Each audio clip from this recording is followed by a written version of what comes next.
Salutations, mes chers mortels, et bienvenue dans l'oracle.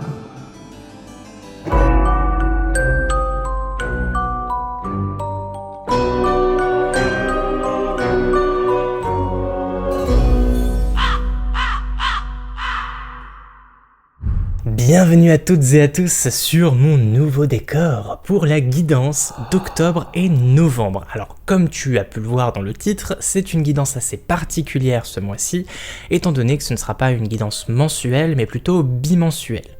Pourquoi ? Eh bien pour la simple et bonne raison qu'à la fin du mois d'octobre, je déménage, enfin. Donc nouveau logement, beaucoup de cartons aussi à préparer, voilà, ça va être une vraie organisation, ce qui fait que je n'aurai pas vraiment le temps à la fin du mois d'octobre pour sortir les guidances, vu que c'est le type de vidéo qui me prend le plus de temps. Mais pas d'inquiétude, on va rester quand même sur quelque chose de cohérent. Là, comme tu peux le voir sur mon décor, on est clairement dans l'ambiance de la fin du mois d'octobre, début novembre, l'ambiance Halloween, ou Samhain, hein, c'est comme tu veux. C'est une ambiance que personnellement j'adore, et ces superbes dos de cartes appartiennent au Darkwood Tarot, un jeu que j'attendais depuis tellement longtemps, un jeu entièrement en anglais que je n'ai encore jamais présenté sur la chaîne, et donc j'ai préféré attendre cette période particulière de l'année pour vous le montrer, parce que tu verras qu'on est parfaitement dans le thème. On finira également avec une carte de la lunologie pour le mot de la fin. De toute façon, je t'expliquerai le cheminement qui sera légèrement différent d'habitude, tu verras, il y aura un peu moins de cartes, mais pas d'inquiétude, on reste quand même sur la même chose, mais un peu plus simplifié. Et dernier point, à la fin de chacune des guidances, tu y trouveras une petite surprise, alors reste bien jusqu'à la fin. Les cancers, c'est à nous pour votre guidance d'octobre-novembre, et nous allons tirer 5 cartes. La toute première, ce sera le fil rouge en fait, la carte des énergies générales et génériques de votre mois d'octobre et novembre, et on va développer ça petit à petit. En tout cas, ce sera un peu l'axe principal. On enchaîne ensuite avec une carte qui va nous parler des succès du mois, des victoires, des accomplissements, les aspects positifs en fait d'octobre-novembre. Alors j'ai tendance à dire du mois, mais c'est par habitude. Là on parle bien de 2 mois.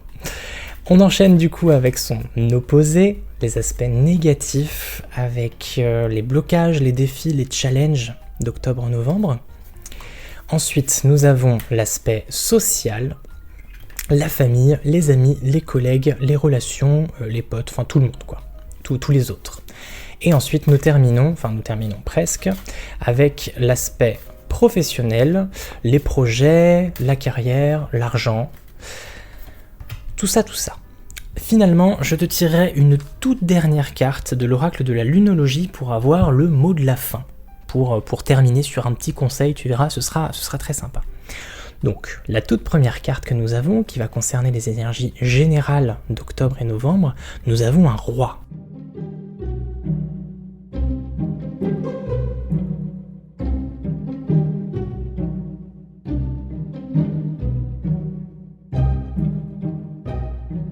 Donc très positif pour l'instant, après on va voir comment ça va être teinté par les autres cartes, mais voilà, ça nous parle ici de carrière essentiellement, ou en tout cas de solidité. C'est aussi un roc, le roi de Pentacle. Étant donné que c'est la carte la plus haute de la série des Pentacles, qui est la série du matériel, du physique, c'est aussi une carte de solidité. On va voir du coup comment c'est teinté avec les autres cartes. Et nous commençons avec la carte des succès, des réussites du mois. Et nous avons un arcane majeur qui est l'impératrice. Alors l'impératrice, c'est une carte de commandement, c'est une carte aussi d'expression et de créativité.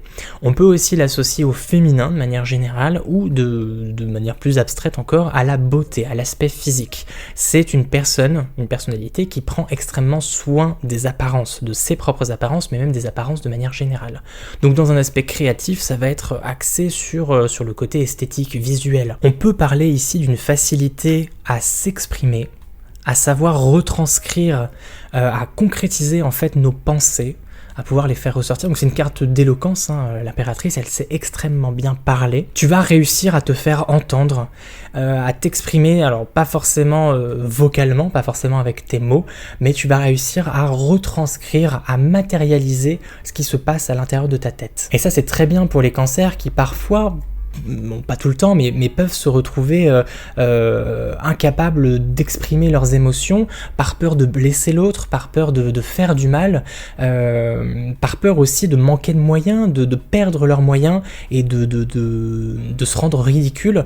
Là, on est sur une personnalité qui paraît confiante, une personnalité qui paraît sûre d'elle et qui s'exprime à la perfection. Ou aussi, bien sûr, une personnalité extrêmement artistique qui s'exprime là, pour le coup, à travers son art. Pour les aspects négatifs, maintenant, nous avons le 5 d'épée.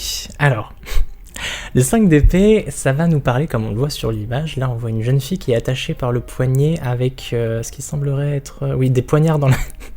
pas des épées ou des poignards dans le dos, hein, c'est très joyeux, et puis une femme qui est juste derrière et qui semble du coup la torturer en fait en soi. Donc l'idée elle est clairement évoquée ici, ça va nous parler de cruauté.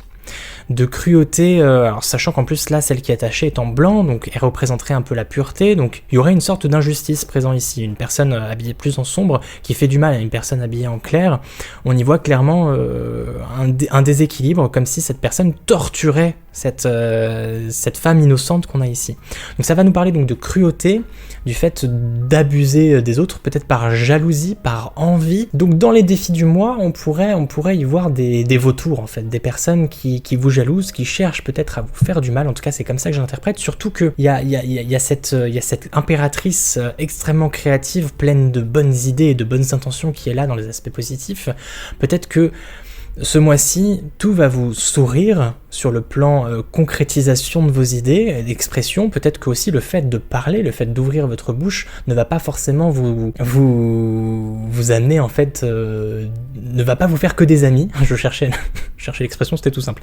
Peut-être que vous n'allez pas vous faire que des amis du fait de pouvoir vous exprimer.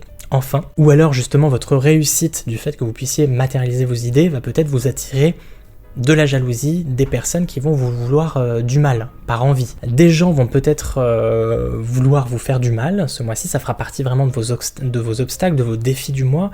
Affronter justement ces personnes, pas forcément dans l'attaque, mais dans la défense. Il va falloir se défendre face à la critique, se défendre face à toutes les personnes qui éventuellement jalouseraient votre réussite ou ne seraient pas d'accord avec votre manière de vous exprimer. Ça me paraît logique pour l'instant. On va donc travailler l'aspect social, donc je pense que cette carte sera quand même assez importante étant donné que là pour l'instant il y a et du matériel qu'on va voir juste après avec le côté carrière, une réussite sur ce plan-là, mais aussi de l'aspect social. On va voir si ça coïncide ou pas. Et nous avons le 9 de coupe. C'est une carte qui vous dit que tout va bien sur le plan dans lequel on trouve cette carte, et donc là c'est le plan relationnel. Tout va bien au niveau de la famille, tout va bien au niveau des amis, tout va bien au niveau des amours, vous n'avez aucun besoin ou envie inassouvi. Je sais pas si j'arrive à m'exprimer correctement, mais en soi, tous les besoins habituels sont comblés. Pour vous en tout cas sur octobre et novembre sur le plan du social. En revanche, ça n'enlève en rien le fait qu'il y ait des personnes qui vont vous jalouser. Mais là pour le coup, ces personnes-là ne font probablement pas partie de votre cercle privé, ne font pas partie de vos amis, ne font pas partie de votre famille. Les collègues, tout va dépendre de comment vous interprétez votre rapport à vos collègues. Est-ce qu'ils font vraiment partie de votre cercle ou non? Ça peut être un rapport avec des collègues justement du coup. Mais si vous considérez vos collègues comme vos amis, là à voir. Ce sera peut-être des personnes extérieures. Quand même faire attention, parce que le fait aussi de se penser intouchable, de penser que tout va bien, peut aussi faire en sorte que vous ne soyez pas vraiment vigilant par rapport à d'éventuels coups dans le dos, comme on voit ici, avec les couteaux dans le dos de la jeune femme. Donc attention quand même, restez sur vos gardes, même si tout semble aller de manière apparente, dans les apparences sur le plan social. Faire attention, peut-être que des traîtres s'y glissent et des gens vous jalousent secrètement. On en arrive donc à la carte de la carrière, de l'argent, de la vie professionnelle, des projets.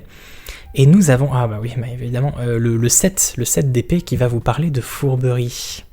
Où on voit le petit chapeau en rouge avec le loup qui rôde justement. Donc elle a 7 épées justement dans les bras. Bon, tu sais pas vraiment ce qu'elle va faire avec 7 épées, peut-être qu'elle les amène à des potes au village, je n'en sais rien. Mais en tout cas elle semble se cacher. Et justement le 7 d'épée, c'est les choses qui vont se passer un peu dans ton dos. C'est une carte qui va te parler de manipulation, d'esprit calculateur, de méfiance en fait. Il faut se méfier parce que quelque chose est en train de se monter, un complot est en train de se faire. C'est une carte qui va vous parler aussi d'envie, de jalousie, d'utiliser en fait son esprit intelligent à des fins personnelles et donc du coup de manipuler et se servir des autres. C'est ça en fait concrètement le sens du 7 d'épée.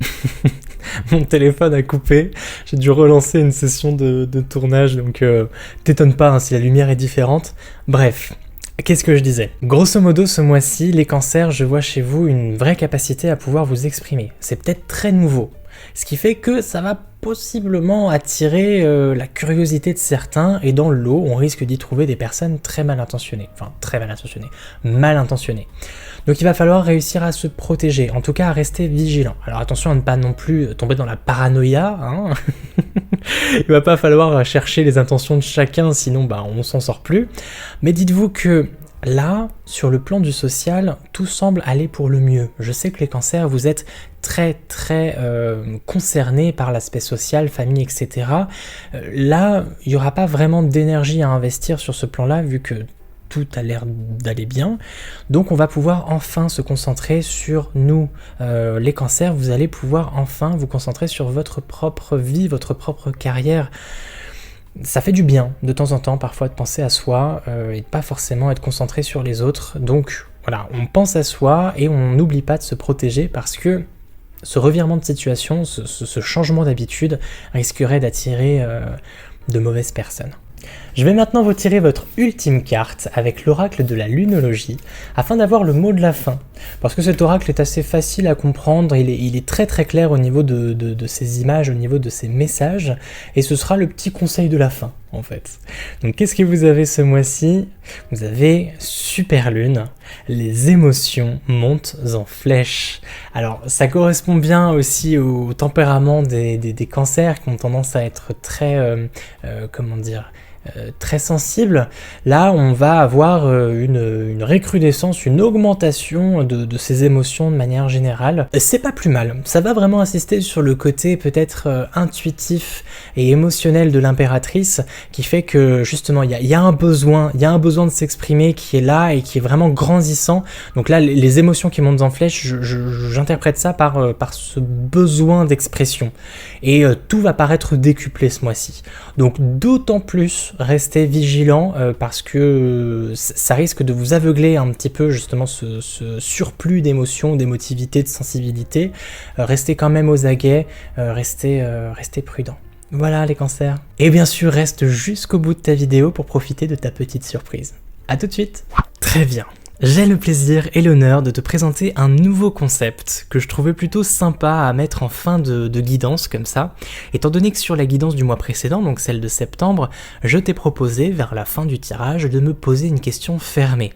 Alors ça concernait plus la carrière parce que c'était par rapport à l'oracle mission de vie, mais là aujourd'hui, étant donné que le concept vous a plu, je me suis dit que j'allais te permettre de me poser une question fermée aussi, c'est-à-dire dont la réponse est un oui ou un non, dans le domaine de ton choix. Que ce soit sentimental, professionnel, le quotidien, ce que tu vas manger demain, bref. Libre à toi de me poser vraiment la question que tu souhaites. Je te demande donc de te concentrer sur ta question, d'écouter la musique et ensuite de faire un choix parmi les 5 cartes que tu trouves juste face à toi. Donc c'est des cartes à gratter que j'ai créées hier et j'en suis pas peu fier. Et du coup je vais te révéler ensuite la réponse qui se cache derrière. Donc je te laisse le temps de te poser et pose-moi ta question. Les cancers, avez-vous fait votre choix? Très bien. Alors pour toutes celles et ceux qui auraient choisi la carte numéro 1, voici la révélation. La réponse à ta question est un oui. Pour la carte numéro 2, la réponse qui se cache derrière est à nouveau un oui. Pour la carte numéro 3, c'est un non. Et oui, il en faut. Pour celles et ceux qui ont choisi la carte numéro 4, nous sommes là face à un peut-être. Et finalement, la carte numéro 5 cachait un oui. Voilà les cancers, c'est ainsi que s'achève votre guidance d'octobre-novembre. On se retrouve assez vite sur la chaîne, même si je vais être pas mal occupé les prochaines semaines. Sur ce, portez-vous bien et nous, on se dit à plus. Psst, c'est c'est encore moi. Ouais, je sais. Mais je tenais juste à te dire que si t'as besoin d'un peu plus de précision sur ton mois, tu peux aller voir la guidance de ton signe lunaire et de ton ascendant. Tout est là, hein, je vais pas te faire un dessin, t'as qu'à cliquer sur ce qui vient d'apparaître à l'écran. Et si t'as envie de discuter, comme ça, je t'invite à venir me suivre sur Instagram, mon pseudo s'affiche juste en bas. Et voilà, hein, sur ce, porte-toi bien, et on se dit à plus.